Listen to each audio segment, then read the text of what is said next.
Hello, everybody. Greeting in the name of Jesus. My name is Pastor Sajid Enrique. I'm founder chairman of Rejoice Ministries International. I'm from Sialkot, Pakistan. Let's open our Bibles. Let's read Hebrews 11:24.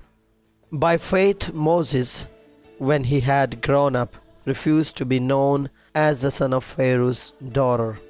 This may seem to be an act of ingratitude since it was Pharaoh's daughter who saved him. She was the one who found him in the basket floating in the reeds along the bank of the Nile. She was the one who ended up paying his mother. She didn't know it at the time and apparently never knew the real story to be his nurse. She was the one who protected him when her father, the Pharaoh, had ordered all the Hebrew baby boys be put to death, and she must have been the one who took care of him and gave oversight to his education in the Egyptian court. I assume she made sure he had the best tutors to teach him the Egyptians' language, culture, and history. I'm sure she protected him from everyone who questioned his heritage. From the few details we glean from Exodus 2, Pharaoh's daughter seems like a strong, wise, and compassionate woman. She took Moses in and raised him, and yet he refused to be known as her son. Why is that? It cannot be because of basic ingratitude, as if Moses took advantage of the situation but did not love and appreciate what Pharaoh's daughter had done. He owed her his very life. I think the answer lies elsewhere. Let me throw out a few names and see if you recognize any of them. Julia Nixon, Jenna Bush, Letty Taylor, Clinsa Clinton, Corlon Kennedy. These are all presidential daughters. Here's an undeniable fact about all of them. We know them by their last names. Some of them I had never heard of before. Their main claim to fame is being the daughter of a president. For instance, I know nothing about Eliza Monroe, except that she was the daughter of President James Monroe. And Amy Carter, well, we know a lot about her, all of it because of her father, President Jimmy Carter. To say that is not to deny the singular accomplishment of these women. Some have gone on to do noteworthy things. It is simply to acknowledge that they are forever remembered as presidential daughters in the public memory.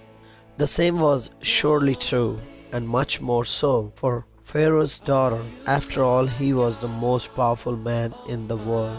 His word meant life or death. To be his daughter meant living in the lap of luxury. I think Moses refused to be called the son of Pharaoh's daughter precisely because she was Pharaoh's daughter. Although he must have loved and appreciated her, he did not want to be joined in anyone's mind with the pharaohs, whose lifestyle and religion he rejected. Some scholars suggest that in those days, the line of succession passed through the daughter of Pharaoh. If so, Moses was in line to become the leader of the most powerful nation on earth. The upshot is this: Moses had everything he wanted and everything that most people would give anything to have. He had power. Clap his hands and in came a dozen men to do his bidding. Clap again and servants delivered trays of food. Whatever he wanted he could have. Here is the irony of it all. When he got to the height of his power, he gave it all up, refused it, relinquished it, let it all go. It was not an easy decision to make because he knew that no one, least of all Pharaoh's daughter, the woman to whom he owed his life, would understand. Foolish, as if he was throwing away his whole future by any normal standard. It didn't make sense. Don't miss the point. Moses made a choice.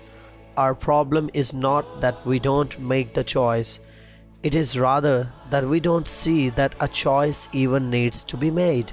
We think we are supposed to live in Egypt, It hasn't occurred to us to leave. We like being Pharaoh's daughter. So what am I saying? Moses chose. We all have to choose. We have got to decide which team we are on, which uniform we are going to wear, whose color we will carry, what flag we will fly, what name we will bear, and what price we will pay for what we believe. It's always easier to stay in Egypt. Plenty of rewards for the home team, at least in the short run. But in the long run, Egypt vanishes into the dust. But those who do the will of God abide forever. May God bless you. Be encouraged. Stay blessed. Rejoice Ministries International.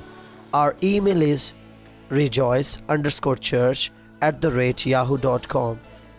My cell phone number is 0092-321-610-1799. Another number 0092-300-7128377. May God bless you. Bye bye.